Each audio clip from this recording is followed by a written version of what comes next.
Hello বন্ধু, তো চলে এসেছি নতুন একটা ভিডিও নিয়ে, মুভি রিভিউ পার্সোনালি। তো আজকে অ্যাকচুয়ালি মানে গতকাল মনে হচ্ছে আখান্ডা 2 এর ট্রেলার রিলিজ হচ্ছে বালাকৃষ্ণার মুভি। বালাকৃষ্ণ অভিনীত মুভি বয়বতু সিনু হচ্ছে ডিরেকশনে, আর হচ্ছে থামা মিউজিক ডিরেক্টর। তো মুভিটার ট্রেলারটা দেখা হয়েছে, ঠিক আছে, হিন্দিতে বেরিয়েছে। 5 ডিসেম্বর ধুরন্ধরের সাথে ক্লাস করবে হিন্দিতে, তো আমি এটুকু লিখে দিতে পারি, ডিজাস্টার হবে ফর শিওর। আর আই থিঙ্ক মনে হয় না সাউথও খুব একটা ভালোভাবে ভালোভাবে হিট করতে পারবে, হয়তো প্রথম 3 দিন হয়তো চলে যাবে, কিন্তু তারপর হয়তো আর চলবে না। অ্যাজিউম করে বলছি আমি, যেটা পুরোটাই আমার অ্যাজামশন। তো যাই হোক, ট্রেলারটা নিয়ে আগে বলি। গ্রাফিক্স, সিজিআই, ভিজুয়াল দুর্ধর্ষ লেগেছে, দারুণ লেগেছে, ফাটাফাটি লেগেছে আমার পার্সোনালি। এত সুন্দর ভিএফএক্স, এত সুন্দর হচ্ছে সিজিআই, এবং হচ্ছে কালার গ্রেডিং থেকে শুরু করে খুব সুন্দর, দারুণ লেগেছে। ডায়লগগুলো একটু ওভার লেগেছে, বাট স্টিল মানে কি বলবো, বালাকৃষ্ণনের জন্য ওটা পারফেক্ট ডায়লগ। সে একই টাইপের, মানে হিন্দির ডাইভিংটা যেটা হচ্ছে ডায়লগটা। 3 নাম্বারটা হচ্ছে মিউজিক। থামা ঠিক আছে, মানে কেউ যদি বলে যে একদম হাই লেভেলের, না না, তবুও আমি বলবো যে বাকি যে মানে নেগেটিভগুলো বলবো, তো সেই এলিমেন্ট অনুযায়ী থামার মিউজিকটা আমার বেটার লেগেছে। ঠিক আছে, যদি আমি কম্পেয়ার না করি বাকি থামার সাথে, বাকি যে ইয়েটা আছে সেটার সাথে আমি কম্পেয়ার না করি, তাহলে কিন্তু ভালো লেগেছে। ঠিক আছে, কারণ আমি একটাই কথা বলবো যে মিউজিকটা ভালো লেগেছে, কিন্তু থামার যদি আমি পরিপ্রেক্ষিতে বা আমি রেসপেক্টটা দেখি, তাহলে হয়তো ভালো নয়। কিন্তু থামা ছাড়া মানে যদি থামাকে একটা স্ট্যান্ডার্লোন হিসেবে দেখি, মিউজিকটা আমার খারাপ লাগেনি, বলবো না যে বিশাল ভালো লেগেছে। কিন্তু প্রবলেমটা হচ্ছে নেগেটিভে। ট্রেলারে সত্যি কথা বলতে কি, পুরোটাই স্টোরিটা অ্যাকচুয়ালি বেসিক্যালি আগে বলে দিয়ে, তারপর নেগেটিভ।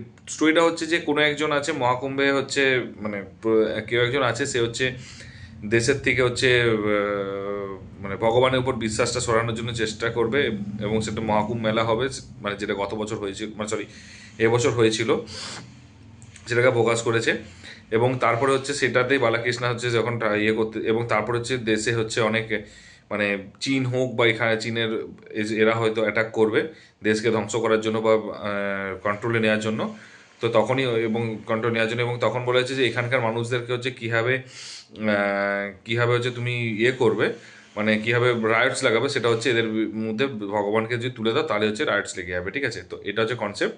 তো তারপরে হচ্ছে বালাকৃষ্ণ আসবে, সে হচ্ছে একদম ভগবানের চরম ভক্ত। তো সেটা নিয়ে আসবে, এবং মাঝে হচ্ছে একটা জায়গায় মেয়েকে যে অ্যাক্সিডেন্ট করে একটা ছোট্ট মিউজিক ইমোশনাল দিয়েছে, এবং তার আইদার মা হয়তো বলবে যে সে যতক্ষণ না মুখে আগুন দেবে, যে ততক্ষণ মা বা ঠাকুমা যে কেউ, যে ততক্ষণ পর্যন্ত সে হচ্ছে শান্তি পাবে না, তো এটা বলেছে। আর সবাই বুঝতে পারছে যে বালাকৃষ্ণার দুটো রোল, সে একই বিখ্যাত জিনিস, যে বালাকৃষ্ণার হচ্ছে একই রকমই দেখতে। ঠিক আছে, ওরা হচ্ছে একই, যেটা সাউথ ইন্ডিয়াতে হয়। এবং একটা ব্যাকগ্রাউন্ড স্টোরি থাকবে, সেটা হচ্ছে সবাই জানে। তো এবারে মেন হাসির জায়গাগুলোতে কোথায়, মানে অ্যাকসেন্টটার লেভেলটা, বা 3-4টে আমি জাস্ট ট্রেলারে দেখিয়েছে, 3-4টে মানে ট্রল হওয়ার জন্য এনাফ। ফার্স্ট হচ্ছে এত বড় একটা মেশিন গান হচ্ছে, ও হচ্ছে ত্রিশূল দিয়ে ঘোরাচ্ছে। মানে হাউ ইজ ইট পসিবল, মানে সত্যি কথা বলতে এগুলোই ট্রল হয়। আমি জানি এগুলোই হয়তো সিনেমার ক্ষেত্রে হয়তো ভালো, কারণ এগুলো হয়তো মানে রিচ খাবে, হয়তো, আই ডোন্ট নো, বাট হয়তো। সেকেন্ডটা হচ্ছে মানে জাস্ট হাতটা ধরে একজনকে ধরেছে, জানি না 4জন কি করে উঠেছে, ভিতরে হয়তো ত্রিশূল ছিল, সেগুলোকে নিয়ে হয়তো তুলেছে, জানি না। সত্যি কথা বলতে ভালো লাগেনি ওইটাতে, মানে আমি জানি না, মানে আমি বালাকৃষ্ণ না হয় এরকম, কিন্তু ডিরেক্টর তো অ্যাটলিস্ট এক্সপিরিয়েন্স, তার কাছ থেকে এটা সত্যি কথা বলতে কি এক্সপেক্ট করা যায় না। কারণ ওর হচ্ছে অ্যাকশন অবশ্যই কিছু মানে ইয়ে থাকে, কিন্তু ওর অ্যাকশন কিন্তু সিকোয়েন্সগুলো যদি সায় নুডু বা এই টাইপের মুভিগুলোকে দেখে থাকে, ওর অ্যাকশন কিন্তু খুব সুন্দর হয়। কিন্তু আমি জানি না ও কোন অ্যাঙ্গেল থেকে করেছে। হয়তো ও জানে যে ও হয়তো জানে যে বালাকৃষ্ণ এই টাইপের অ্যাকশন পছন্দ করে, তো ওইটা।